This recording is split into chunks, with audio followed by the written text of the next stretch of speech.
Okay, and you will understand later on why. So summer is finally here. The trees are green, the ocean is warm. We don't need to use the heater anymore. The molds are starting to grow. The mosquitoes are starting to buzz, and the people are wearing lesser and lesser and lesser amount of clothes. So if you're a visitor and you have not witnessed winter to summer, you would not understand this, but you will see what we mean in the later days. Before this beautiful chaos, I hope you still remember the feeling of being surrounded with the sea of flowers. We have celebrated, or we have joined in our Rose Festival, right? And I don't know if some of you have went to the Canola Flower Festival in Guri. And I hope, and I think all of some of our members have taken the time to appreciate the tulips in the Taean Tulip Festival. So I know, actually, one of the determining factors why I used this topic this morning is because of the flood of Facebook pictures adorned with these beautiful creatures. I think the singles have enjoyed their fair share of modeling with these beautiful flowers. So as you can see, this is our contestants for the Philsduck Next Top Model. I think also our couples have enjoyed their fair share of these flowers where they reminisce their time when they were still sweethearts. And of course, our beautiful kids and babies have their own fair share of appreciating the creation of God. So Lace smile, as you can see, diba, kita gums. I mean, you will see her gums in her smile. So that's very beautiful. We all enjoyed the being with these wonderful creations. The text that was read to us this morning has a similar verse found in Matthew 6, verse 28. However, this morning, for my sermon, I will use this one in Luke, particularly because in any version of the Bible, it starts with this phrase or this sentence. Consider how the flowers grow. Man has been likened to many things in nature. And in nature, God has imputed many wonderful lessons, wisdom, and even practical lessons that we can learn from them. Today, we are going to learn from the nature's perfect example, flowers. Shall we pray? Our great God and loving Heavenly Father, we would like to ask for your guidance this morning. May you give us focus, give us an environment free from distraction, unburden our hearts and our minds from the worries of this world. May we focus our attention upon you and only you, O Father. As I speak in behalf of you, O Lord, may you cleanse me from all my sins and iniquities. Please empty me that I may be an empty vessel for you and fill me with your Spirit. Hide me behind the shadow of your cross, O Father. This I pray in the complete forgiveness of my sins. This we pray in Jesus' name. Amen. Since I was a child, my mother has exposed me to several plants since we belong to the same field or of profession. We are horticulturists. And with each plant that she shared to me, she always gave me a trivia for each of these plants, something that is interesting. And somehow she would say that plants have some sort of character that was worth emulating. Up until college, my professors have added that knowledge, and I have created this treasure box or treasure chest of well-loved plants. And this morning, I will share with you 3 of those flowers. So to make this more exciting, I have prepared gifts. So for each of the flower that I will share with you, I will have one trivia. And whosoever answers that trivia will receive, you will choose. So each one. So just for a point of instruction, when you answer, do you shout your answers? No, you should raise your hand, and when I recognize you, you answer, okay? Is that clear? Yes. Okay, yes, ma'am. Okay. And If you have already answered one of the questions, you are automatically disqualified from answering the other questions, okay? So are we ready? Let's meet the beauties that will grace us this morning, not just with their beautiful charms, but as well as for the lessons they unfold within their petals.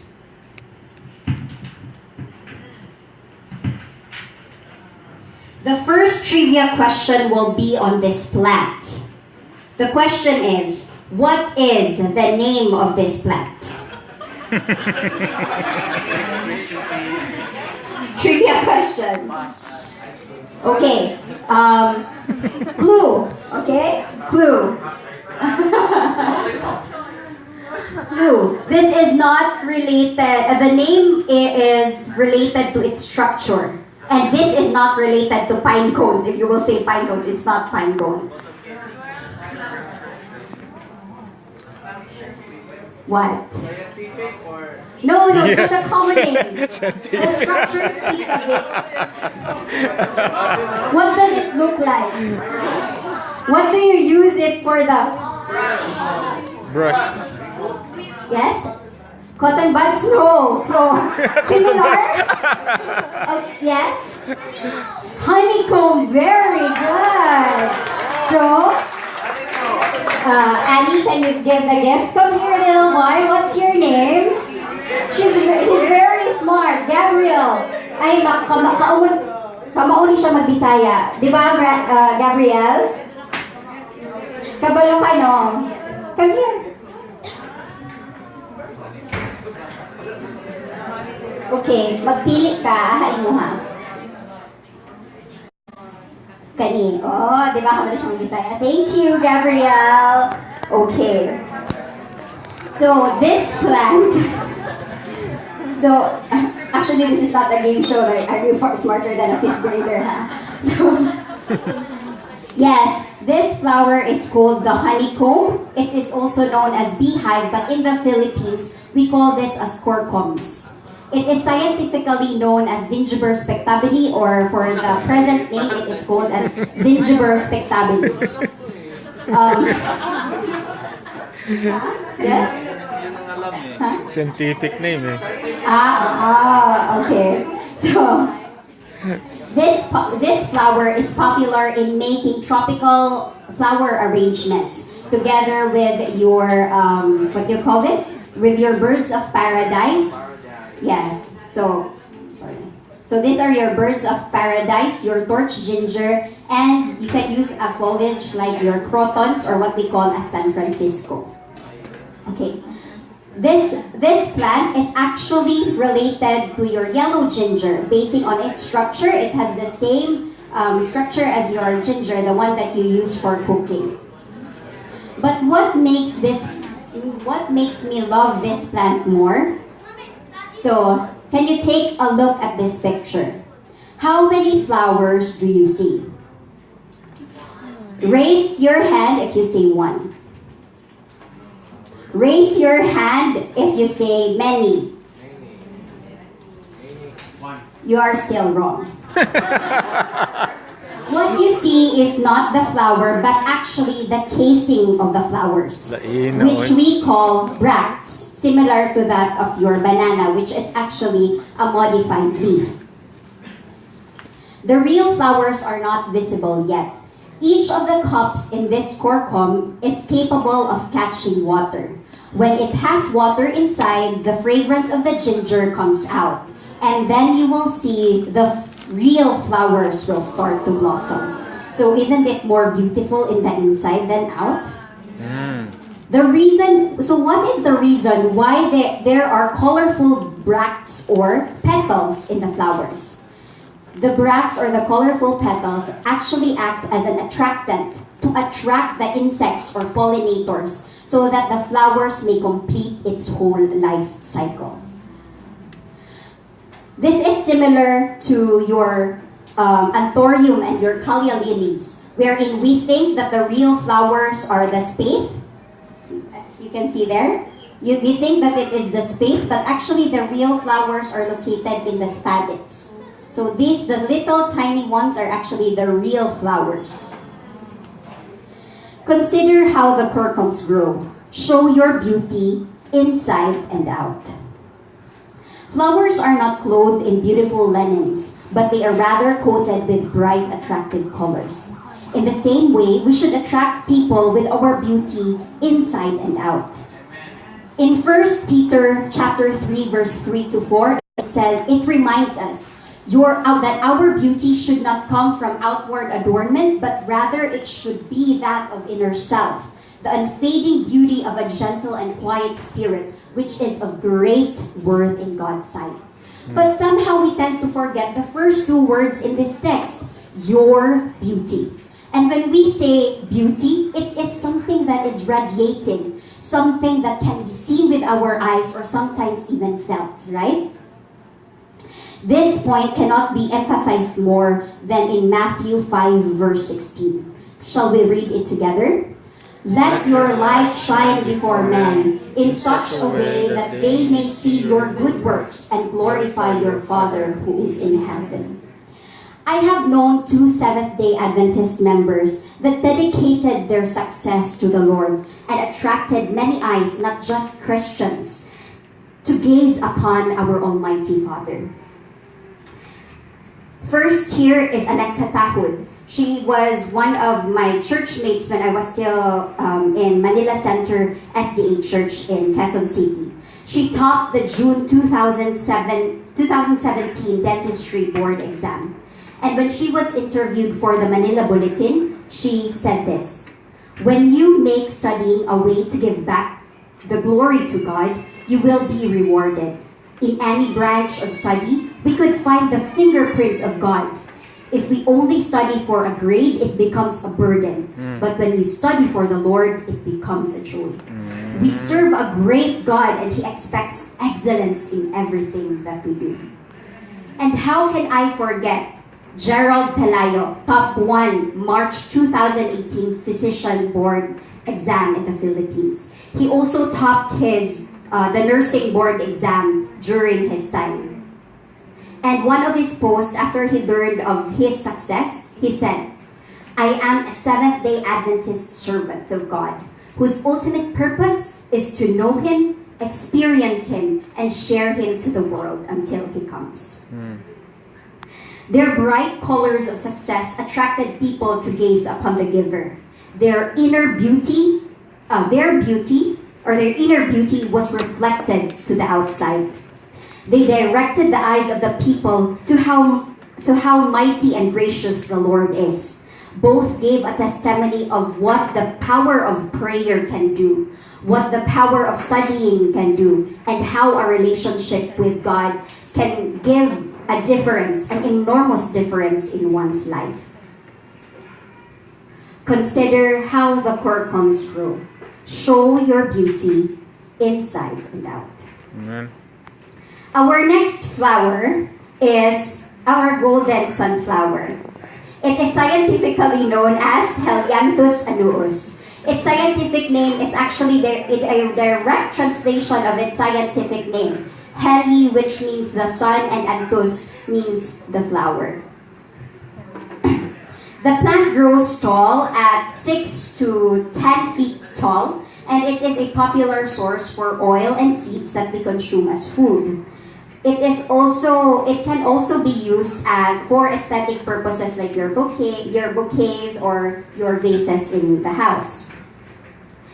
What makes this plant unique is its ability of the face to follow the rising and the setting of the sun. My question for this flower, the trivia for this flower is, what do you call that movement where the plant follows the light? Ate Joy? Yes? No, what do you call that movement? Elder said? Phototropism. Phototropism. Very good. So he has been reading my devotional. Actually, one of the devotionals I wrote was about phototropism. Choose your them. Okay, nakadecide na siya diretso. So when we say that it is tropism,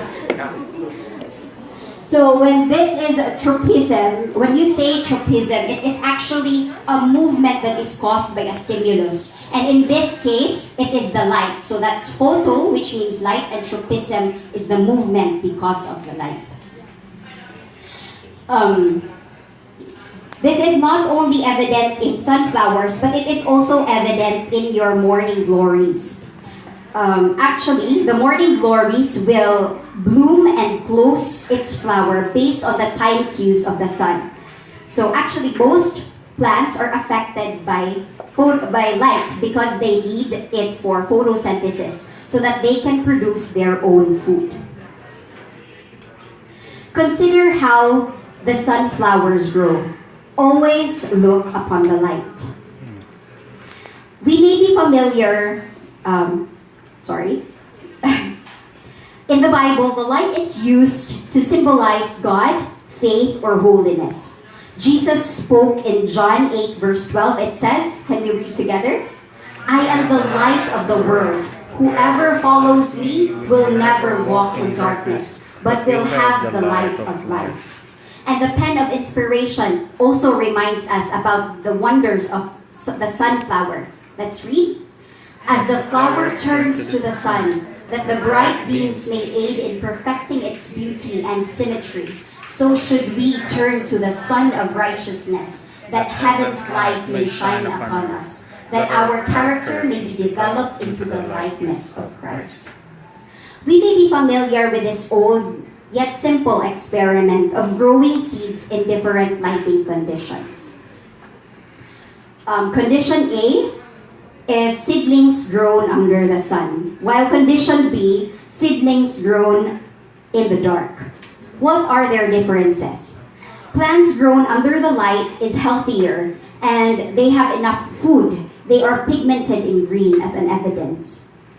Yet, when you see those of condition B, their growth, they are tall, lanky, they have failed to develop proper leaves, and their growth is spread all over, sometimes downwards, upwards. But do know that this is an amazing thing. Do you know why they grow so tall? Because the plants grope for the light. They tend to grow everywhere, seeking for the light. And that is also a reflection of, for us Christians, when we are in the light, grope for the light. Even if we feel that God's presence is not there and you can't see God's hands, He is there. Just continue to grow and be in steadfast faith with Him. But one of the most interesting condition is the addition of this condition, which is condition C. Seedlings grown under the light, which is coming from only one direction. And what do the plants do? They follow and grow towards where the light source is. Likewise, we should also follow where God leads us. Like the sunflower, we must follow God every day, from the time that we start our day to the time of the setting of the sun. When we wake up, what is our priority? The light of the Word or the light of our phones? When we go to sleep at night, what kind of light do we seek to see last? The light of truth or the light of our devices? I am guilty of this as well. Phototropism in sunflowers only happens when the flowers are still young. When they grow old, do you know what do they do? They can't turn anymore. So what do they do? What kind of action do you think they will express? Mature sunflowers remain facing in the east. These flowers set their heads where the sun will surely rise again. This reminds us that we must really saturate ourselves with the knowledge of God while we are still young and able. And when the time comes that we are old and gray, our eyes will be fixed in the direction where we know Christ will come again. Consider how the sunflowers grow. Always look upon the light. For the next flower, there is an advantage if you know me. Okay? To my close friends, To my foster parents, Mami Amor, Daddy Vlad, I have high expectations. Menaj, Panon, I have high expectations. Please tell me my favorite flower. Cactus. Flower. Flower, guys. Flower. Yes? Any hands? Lily. Wrong. Tulips, wrong. Yes? Lily. Lilies. Rose, wrong, Matty. Lilies. Lilies are my favorite. Specifically, the stargazer lily, which is known as Lilium or Orientalis. Daddy Vlad, you did not disappoint me. So please get this. Matty's face. May baw pa. May video dito eh. So, lilies are actually my favorite flowers, cut flowers. Specifically this one, the stargazer, because I can see many similarities of myself with this flower. The stargazer is a unique breed of lily. The parents of this cultivar has its flowers facing down. However, the stargazers, when they mature, their blooms face towards the sky, hence the name stargazers. This flower is known to have bright pink petals with dotted freckles, which makes them perfectly imperfect. And when the pollens are out, it produces a fragrant smell. However, despite its beauty, lily contains compounds that induce renal failure in cats. Even small amounts of the pollen can induce poisoning in cats. You may choose the following information where I said that I have similarity to the plant. I hope not with the poisoning of the cats because I love cats. So, there. One of the basic things that I've learned in flowering physiology is that flowering may be caused by two general conditions. Naturally, two conditions. First, the plant is already mature, and it can be that the flowering is caused because of stress. I don't know if that applies to humans when you got married. It's either you were mature when you got married or you were forced to get married or under stress. So either of the two conditions you may choose. So going back to the lily, one thing that is more amazing than its flower is how this plant came to flower. This flower, the flowering of the lilies is caused by the second reason, which is that it underwent stress, and we call this vernalization. This is the exposure of plants to low temperature to induce flowering. They bloom after winter, especially the bulb crops. This is similar to your daffodils, hyacinths, tulips, and your irises and Allium giganteum.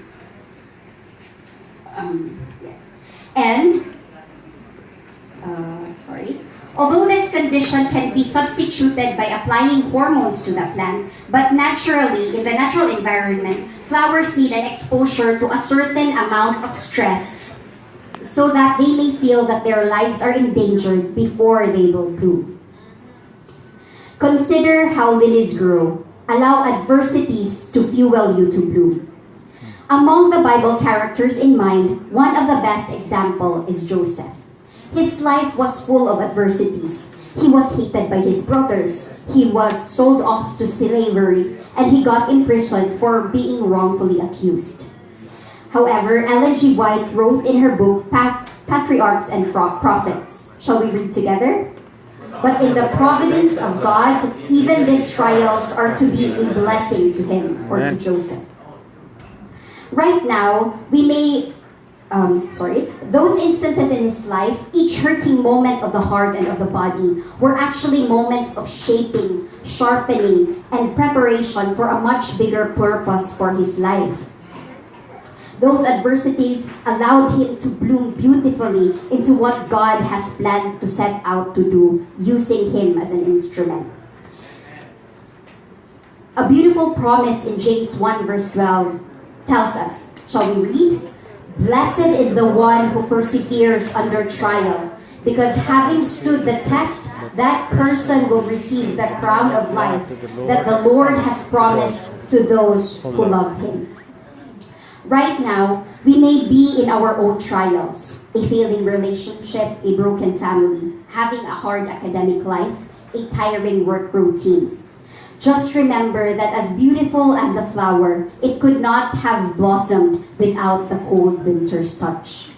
I've read and heard wonderful stories of God's guidance, His guidance, His protection and grace. And all of those stories led me to believe that for every rainbow after a storm, for every flower after a cold winter, those trials made them better people and better Christians. And they wouldn't have it any other way. They would undergo those trials again if you will let them choose. Amen. Those trials bore infinite blessings that drew them closer to heaven's gates. Consider how the lilies grow. Allow adversities to fuel you to bloom. Amen.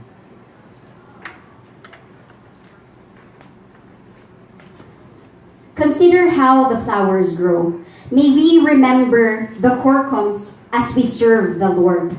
May we remember the sunflower as we continue to wait for the Lord.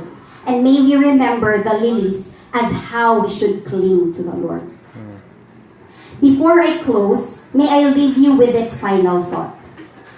Flowers come in many forms, many shapes, many sizes. They bloom in different times and in different seasons. Each possess their own unique fragrance. But no matter how differently they look, no matter how differently they smell, they are more or less have the same parts.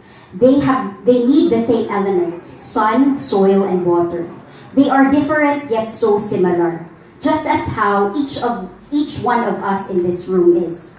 We are so different and yet so similar.